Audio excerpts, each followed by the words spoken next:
To be at the top of your game, to run a multi-billion-dollar corporation, you need to be an incredibly talented individual to own a market. There aren't that many Jack Ma's or Elon Musks out there. He was more of a CEO than a drug lord. He wanted to build an empire. He thought big, he crossed boundaries. He pieced together the region like a risk board and fundamentally pushed the drug trade to the limits, to the tune of $60 billion. It's Breaking Bad on steroids is what it is. He's the biggest guy out there, bigger than probably anybody in history, and in the history of the world.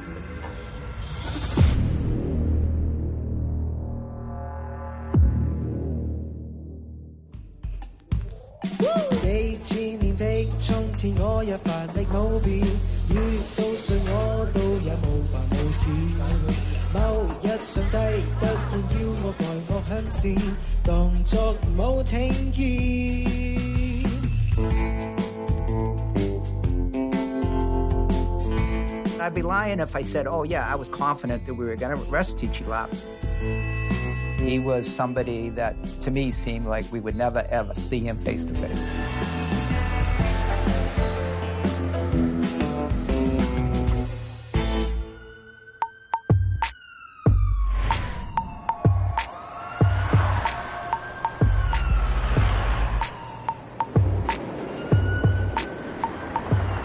In the 1990s, with junkies in New York, it was all about heroin.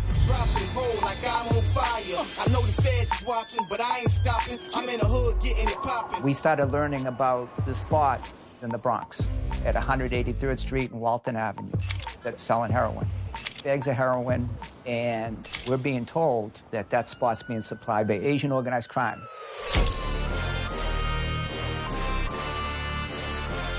As part of the wave of immigration, Asian triads like San Yiwan and 14K and crime groups like the Big Circle Boys all formed offshoots in North America.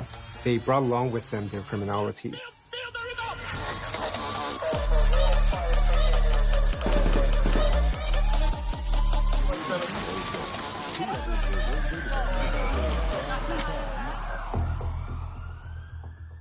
I just came from Minneapolis, and they said they were going to start an Asian heroin squad in New York called C-25. It was the FBI's attempt to get into the drug world and to have a squad that dealt directly with Asian organized crime.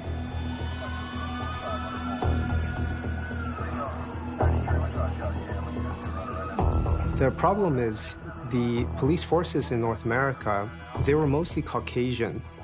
And some of these Asian gangs, they operate like secret societies. They would only deal with family and friends from back home. They rely on guanxi or relationships.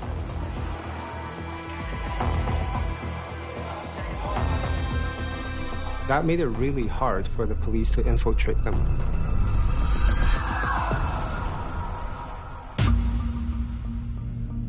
You hear about all of these scandals with family-owned or clan-style businesses, and it's easy to overlook them. But then we see the Lee family and what they've done with Samsung, or Bernard Arnault and what his family has done with LVMH, or Carlos Slim in the telecom industry. And you realize that these businesses still overpower and still overrun modern-day corporations.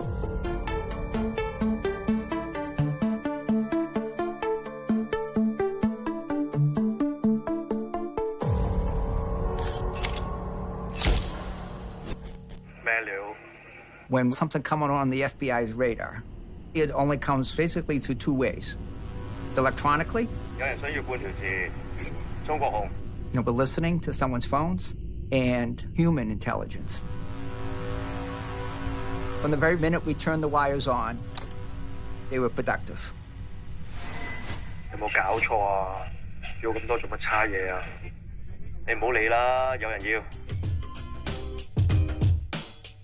Members of the Black Mafia from Detroit are actually coming to meet with one of the Asian suppliers in New York to buy a half unit of heroin.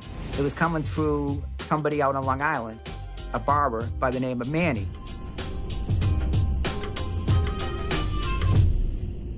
The Sicilian supervisors told us, we just had the strangest thing happen. An Asian guy from Canada went out to Long Island to a Sicilian mafia guy, Manny the barber, and he got heroin from him, and then he sold it to these guys from Detroit. So that is when we knew that there was now a link, not only between us and Canada, but between the Asians and the Sicilians. This was when we started putting the puzzle together. We immediately started working with the Canadians. We go to Montreal first. They said to us, really, the guy you ought to talk to, who knows everything up here in Montreal about Asian organized crime, is Mario Lamont. Callanan was asking help. Mario then started sharing with us everything he knew. In Montreal, it was mostly BCB, Big Circle Boy, Da Hunjai, responsible for the importation of China white heroin. The Big Circle Boys are loosely based criminal entrepreneurs. They are criminally brilliant. The murders have the hallmark of an Asian gangland-style shooting. They're thugs, and they're preying on people. They're committing robberies, extortions, other crimes of violence. 17 people were rounded up at various homes in downtown Toronto. They face a total of 65 charges, mainly trafficking and conspiracy to traffic in heroin. The Big Circle Boys originally come from the city of Guangzhou in southern China. The group got its name from the fact that the city is designed around the circular ring roads there. They started out in petty crimes and then moved into serious crimes like drug trafficking, a huge moneymaker for them.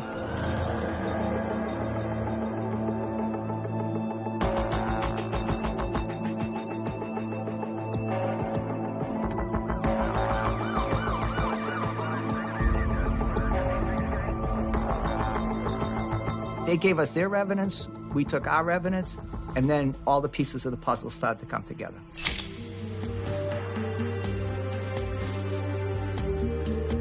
Well, what we learned all the Sicilians were doing was transporting it. It was a Rizzuto crime family.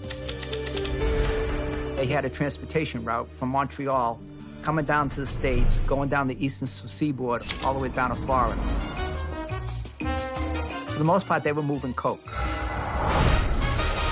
But they were cooperating with the Asians. Basically, they said, you want us to move stuff for you? We have a guy in Long Island, Manny, and you pay us $2,000 and we'll move it for you. So they weren't buying the heroin. They were just paying a fee for the transportation. When a company is looking to break into a new market, it can be really helpful to have local distributors, but it takes a real mastermind to be able to work with them, to understand their incentives, understand their motivations, and partner with them effectively. We started interviewing people up in Canada and asked them, well, where are you guys getting the heroin from? The ultimate supplier. It was definitely a mystery. When we met with Kenny Yates and Mario Lamont, they knew bits and pieces of what was going on, but nobody had the whole puzzle put together. I supplied him with pictures, surveillance report. The one name we kept hearing over and over again was this, to me, mythical guy by the name of Tichy Lap. I started to wonder whether he was really a real person or if it was just kind of a legend. Tichy Lap first surfaced during a wiretap investigation in 1993.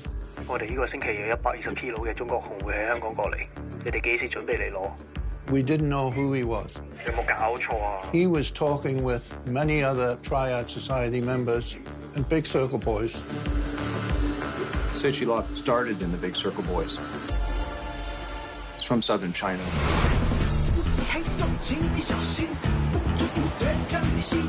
He came across to Hong Kong, where he essentially worked the streets.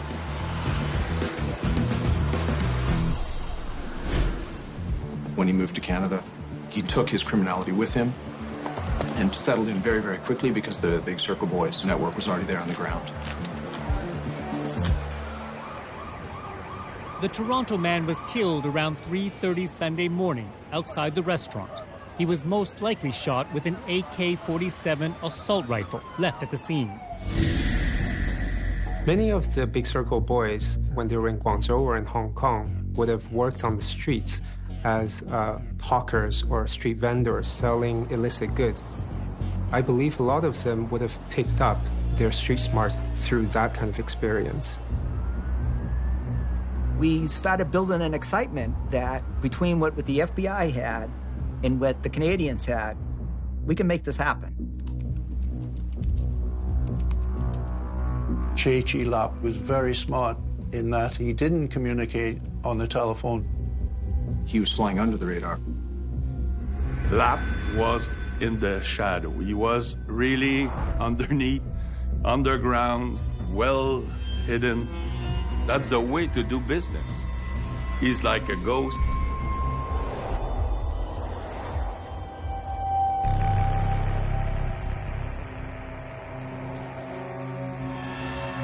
Trying to have somebody infiltrated Asian organized crime the way that Joe Pistone did as Donnie Brasco in La Costa Nostra. For an Asian to do the exact same thing would be almost impossible. Arguably, more than other ethnic gangs, Asian ones are highly suspicious of people, including each other. There had been 8 arrests in Vancouver and a number more in Montreal. They use codes to communicate. Their relationships go back generations, back to China. Getting an informant to break in North America, it's not easy. Police department, third doors! Open the door! Hit it. Move! Get on the rail! Get on the rail! In 1997, we then took down the whole Canadian side of the case. We even charged the Sicilians. So there was only one person left, and that was Tichy Lap. And at that point, Tichy Lap was not in Canada. Tichy Lap was in China. And frankly, I never thought I'd ever see Tichy Lap based on that.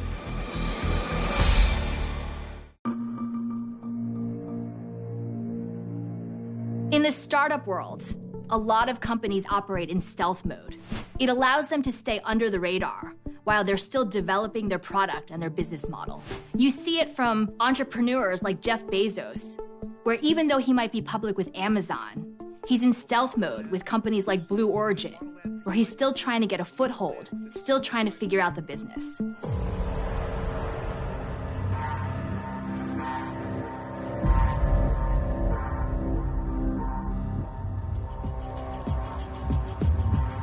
In the Asian organized crime, it's so easy to hide and to be uncatchable. Heads of Asian gangs are traditionally not flashy like some of the mob bosses that we've come to know. They tend to fly under the radar in the shadows. And that made it so much harder for anti-organized crime squads to figure out who's the one running things. At that point, we believed that Tichy Lap was running the organization in China. He could have been on Mars, as far as I was concerned, because we had no extradition treaty with China, we had no cooperation with the Chinese. If Lap stay in China, forget it.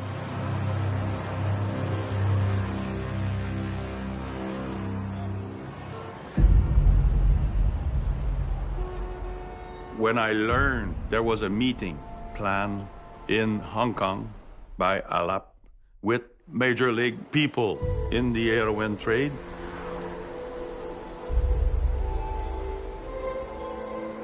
I called Kalnan and tell him, you want me to catch him for you? I thought, holy moly, this could actually work.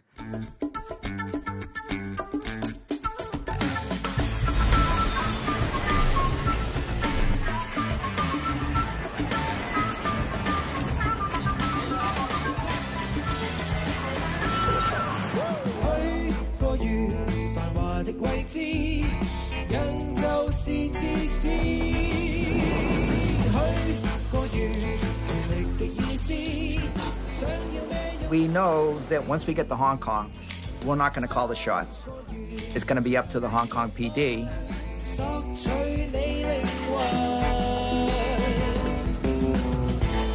So it was 6 o'clock or a little bit later. Then Lap arrived.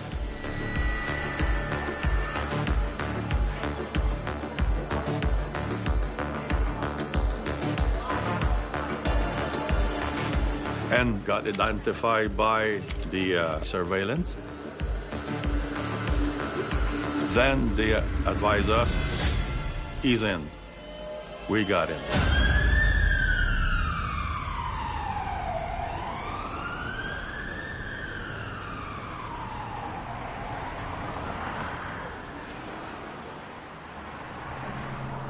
I really thought he didn't exist because I never saw anything tangible about Tichy Lap. I just heard words and people's theories. They told me that I could speak with Lap.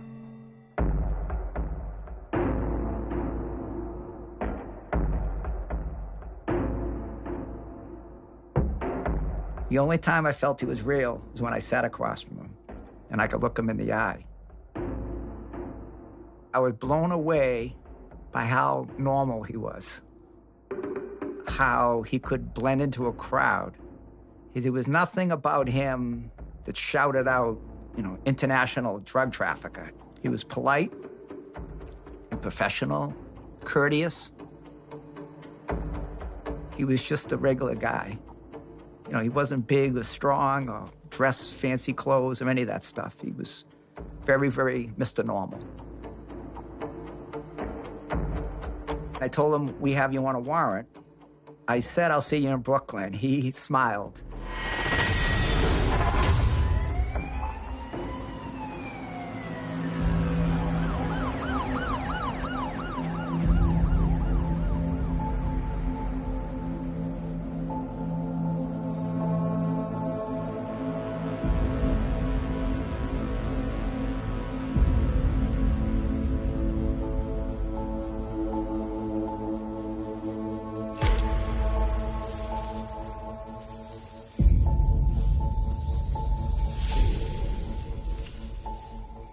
It was the highlight of my career. But I didn't think about Tichy Lap a single moment after that. Life goes on.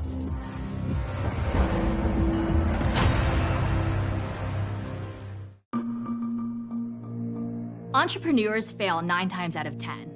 Jobs was initially fired from Apple. Spielberg rejected from film school 3 times. Ford had 2 failed automotive businesses. The best entrepreneurs out there take this failure, use it to their advantage, brush themselves off, and say, what's next?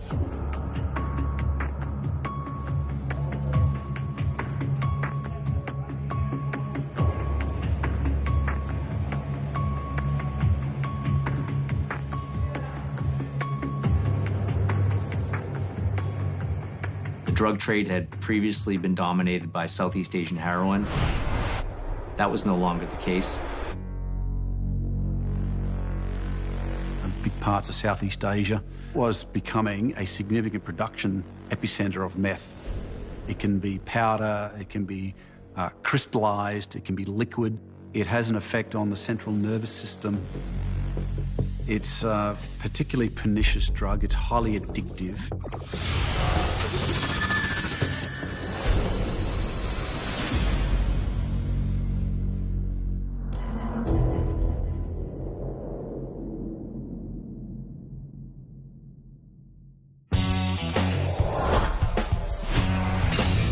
He had pledged to the judge that he was going to open a small business.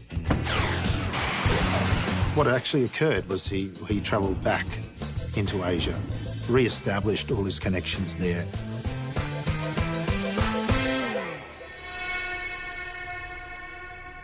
Methamphetamine started appearing in large quantities on the Australian streets.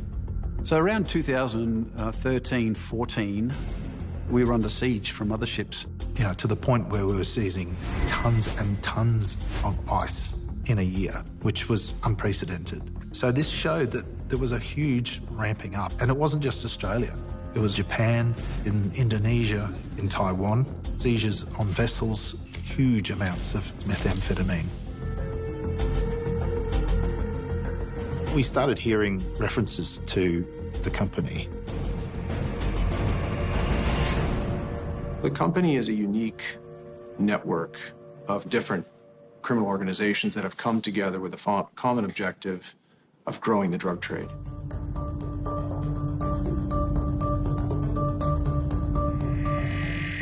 Traditionally, the triads or the organized crime groups in this region have worked pretty much within their group.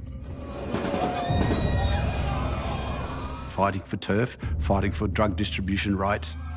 They were bitter rivals, and the company said, hang on a minute, this is bad for business.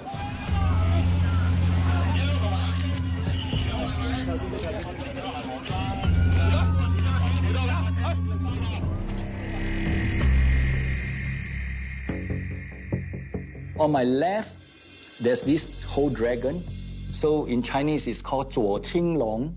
Then here on my right is this tiger, 右白虎. So that is from the trademarks of Shaolin Temple. So for me, it's significant because I believe that, oh, my gangs, the source came from there. We came to understanding that, the best way to kill your enemy is to befriend them. So drugs trafficker and syndicate, they work together.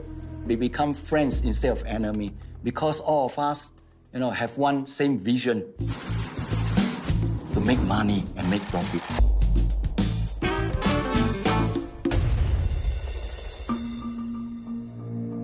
At Harvard, we teach two different strategies for entrepreneurs, rich versus king. With king, you try and dominate. You try and get as big of a piece of the pie as you can.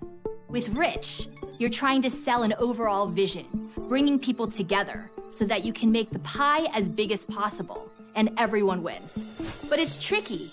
You have to sell a unified vision and keep competitors united. This is not easy to do. They looked at the market of having a potentially unlimited size because of the 2.5 billion people that live within this region. They essentially pumped out the supply. They grew the market while dropping the price by essentially using a surge approach. Everyone's thought this was just a bunch of traffickers running around. No, this was a strategy. One of the pillars of any marketing campaign is pricing. When you understand your pricing structure, know where to reduce it, where to increase it, you're able to capture more of the market and capture more customers. 2.5 billion in Asia and growing, that's a huge opportunity.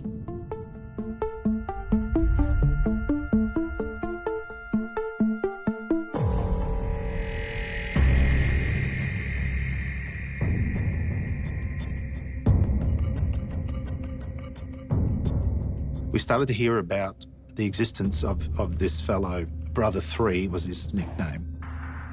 This guy was a transnational global target that we needed to pursue. Stay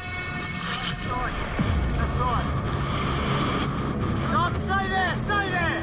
Put your hands on the team now! Go! How many on board?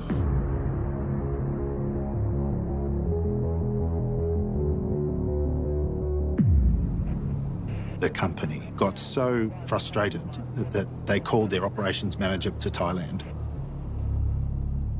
And he was going to fly into Phuket to meet up with Brother 3.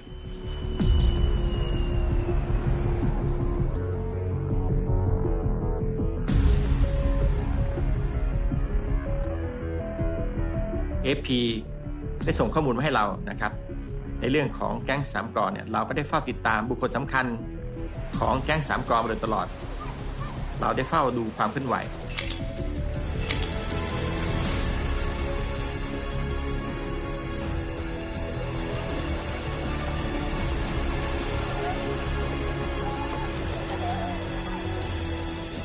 เราแน่ใจว่ากลุ่มแก๊งนี้เป็นกลุ่มแก๊งสามกอที่แท้จริงนะครับ On the other side of the table was this middle-aged, very casually dressed with the slick back hair. Triad bosses, sometimes have a lot of tattoos. They're dressed in all the high-profile labels. He wasn't like that. He was a bit like the golfers you see in golf courses in Asia. But there was no doubt that he held the room at that table. He was in charge. ในทางสืบสวนเนี่ยซูชิโร่มีความมั่นใจในตัวเองนะครับในการพบปะกับกลุ่มแก๊งเข้าที่ภูเก็ตก็เป็นโรงแรมที่เป็นโรงแรมปกติ It was a bit of a watershed moment for us. It was then that we discovered that this was Churchill.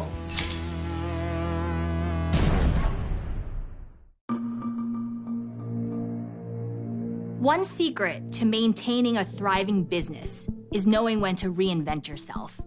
If you take a look at the Swiss watch industry, they recognize that smartphones, other technologies, were displacing their business. What they were able to do was to make a fundamental shift. Watches were no longer about telling time only. They were about tradition. They were about luxury items. This was Churchill 2.0.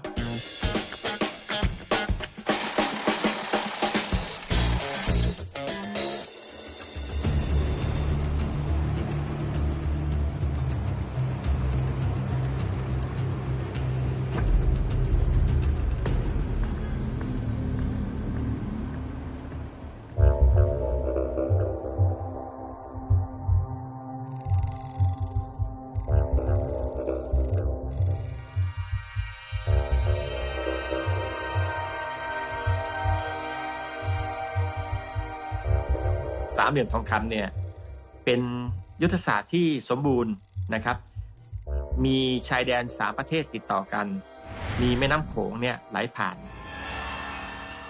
เพราะฉะนั้นการคมนาคมเนี่ยสะดวกในเรื่องของการขนยาเสพติด It's very remote, governed essentially by independent militias and warlords that finance themselves through the drug trade. To produce a kilo of heroin, you need literally a valley full of opium poppy and 1,000 farmers. You don't need any of that with synthetic drugs. You simply need the chemicals, the expertise, and the facility. Methamphetamine is a pure profit drug. Drug gangs love Golden Triangle because this is a place where all their profits came from. Porter's Five Forces is a framework for analyzing how competitively positioned a company is. It includes threat of new market players, suppliers, customers, rivals, substitute products. In his case, Che understood all of these dynamics. Che realized that the market had changed, and so he pivoted from heroin to meth. That move is what allowed his syndicate to rise to the top and make tons of money. When you buy a kilo of methamphetamine in the Golden Triangle for $2,000 and you can turn around and sell it for $200,000 US, $400,000 US, those profits can't be matched anywhere in the world.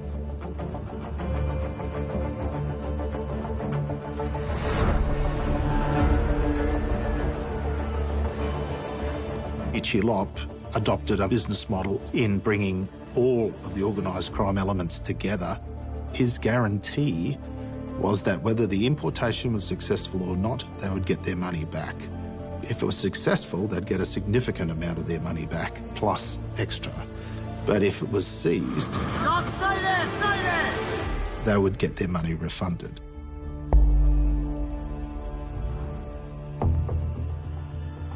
Che operated his enterprise like a venture capital firm.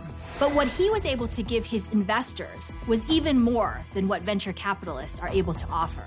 He was able to allow them to participate in the upside, to get as much ROI or return on investment as possible, while capping and minimizing the downside risk. This organization was a true poly-drug trafficking organization. 1 week, a ton of methamphetamine to Australia. The next week, a half ton of heroin to Japan. Pills throughout the Southeast Asian region, high-quality ice and meth for Australia. The organised motorcycle gangs are a huge customer.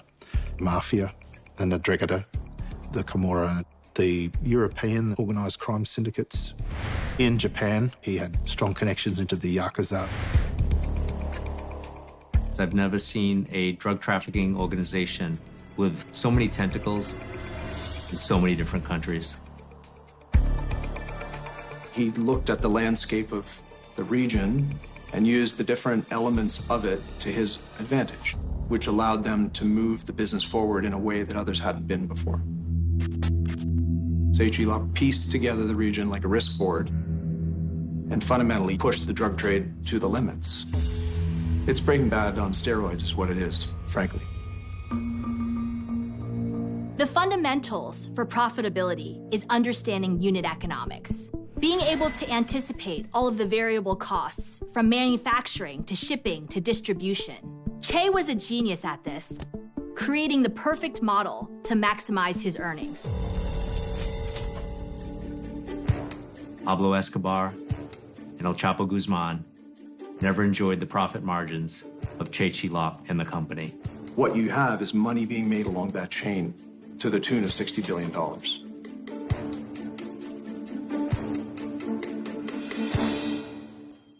Dominating a market of that size is any organization's dream.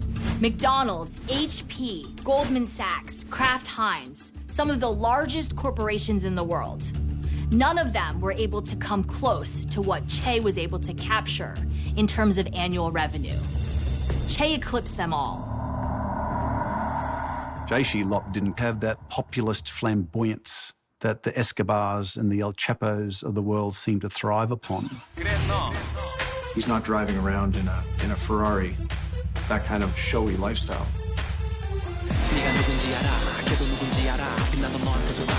He's a big gambler who just loved to play the odds. He liked to gamble in a big, big way and didn't mind incurring losses. In one particular night at a Macau casino, he lost approximately $60 million US.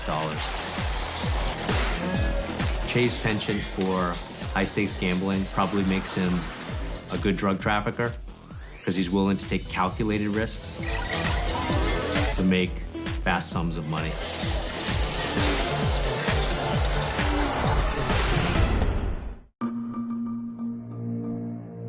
Leaders of multinational organizations would be well advised to remember one simple rule. When you're managing a complex supply chain, you're only as good as your weakest link.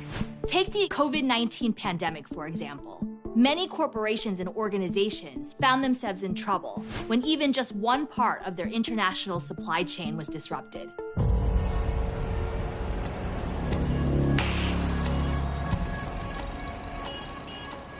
A Taiwanese subject that was of interest to police in Myanmar was intercepted at Yangon Airport. One of the Myanmar police surveillance officers recognised him acting nervously and suspiciously coming through the airport. He was discovered to have ketamine strapped to his legs. Very careless, because upon his arrest and interrogation, police seized a telephone. On that telephone was a treasure trove of information.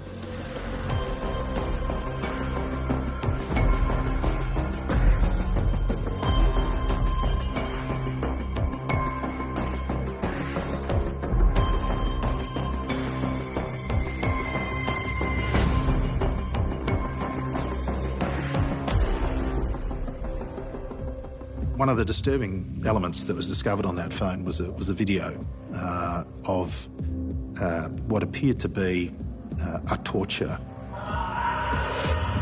using cattle prods.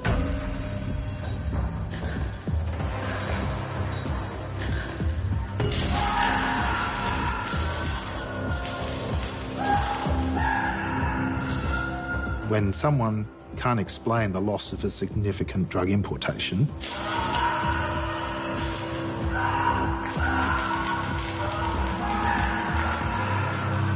that's when, the ruthless element of the Chilop group comes to the front.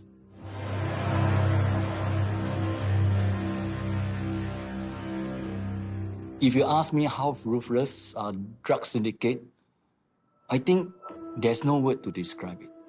They can do anything just for their own benefit. So they'll use all ways to protect this number one man. If not, then they'll lose everything.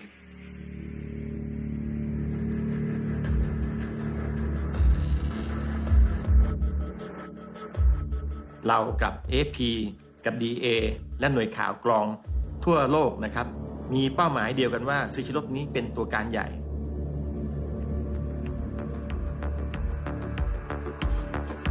And so we came together and started talking about how we could collaborate, how we could force multiply, how we could lean on each other's resources. It harmonized, in the vicinity of 20 countries in the effort to capture Chilop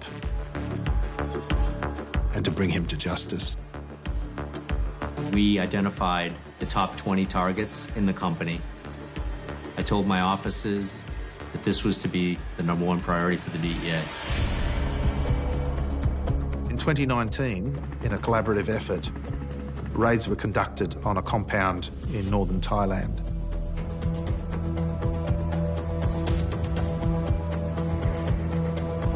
The premises was like a castle in the jungle with a moat. There was a testing lab identified within that structure.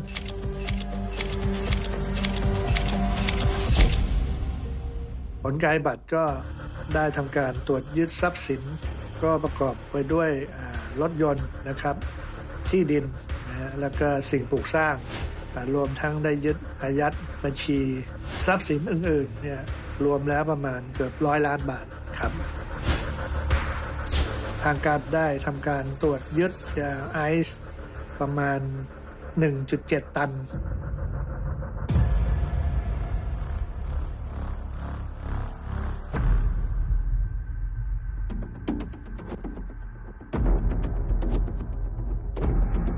The pressure started to mount on the jungle labs in Thailand.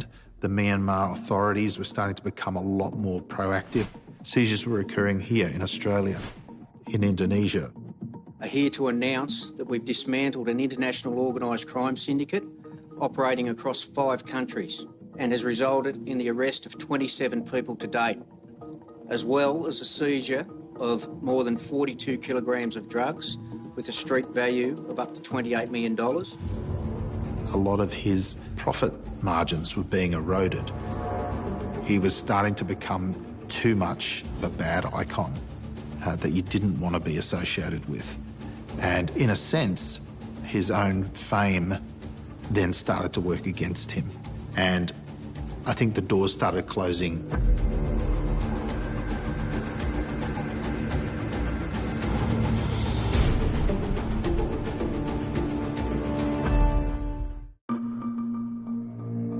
When it comes to risks that can damage a business, bad press ranks at one of the highest on the list. When a CEO's improprieties go public, or when they act rashly, shareholders get nervous, and sometimes with good reason. A single bad tweet from someone like Elon Musk can send shares of Tesla plummeting. I learned one morning that Reuters came out with a very lengthy expose on Chilop, the company, under the banner of El Chapo of Asia. The fact that he was then exposed internationally, a lot of other high-level traffickers and organised crime groups start to fall away because they don't want to be linked to someone who's under the law enforcement spotlight. So he became isolated. That article was immensely helpful, and clearly, fundamentally, it disrupted his life. It pushed him out of the shadows. As a result of that, an Interpol Red Notice was also requested and granted. And on that basis, Chair became a wanted man. For us, we are more afraid of Interpol because we know that once Interpol is eyeing on us, I think that local police, they can do nothing to protect us. This is where the pressure started to mount on Chair. Basically, he didn't have a lot of places to go. His supporters started to back away from him. His visa was approaching expiry. The pressure was so intense that he really had no other alternative but to flee the region.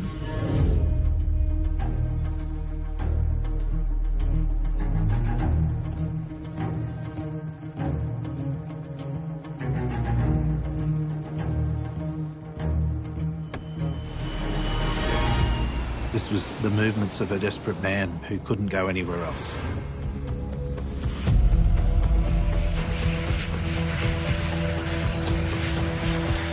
He has effectively transited through Schiphol Airport, where he triggered the Interpol Red Notice, and the Dutch National Police acted on it.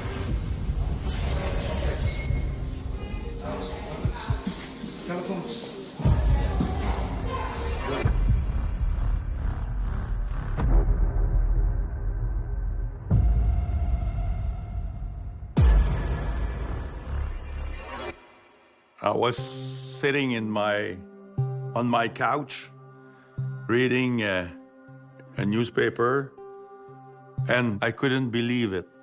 El Chapo. I called Calnan right away. Hey, Mark, you saw? This whole thing with Lap being arrested kind of really came out of the blue for me. And it kind of, so I'm thinking about things I haven't thought about, in 23 years. ผู้ปฏิบัติทำงานอยู่เบื้องหลังนะครับในความสำเร็จของหลายๆครั้งนะครับแล้วก็รู้สึกดีใจนะครับที่ได้ตัดกิ่งก้านกิ่งใหญ่กิ่งหนึ่งนะครับในกระบวนการยาเสพติดแล้วก็เชื่อว่าคงมีผลต่อสถานการณ์ยาเสพติดในเอเชียโดยรวมระยะหนึ่งครับ Internationally, it sends a message to those aspiring to be drug barons that we can reach out overseas and get you.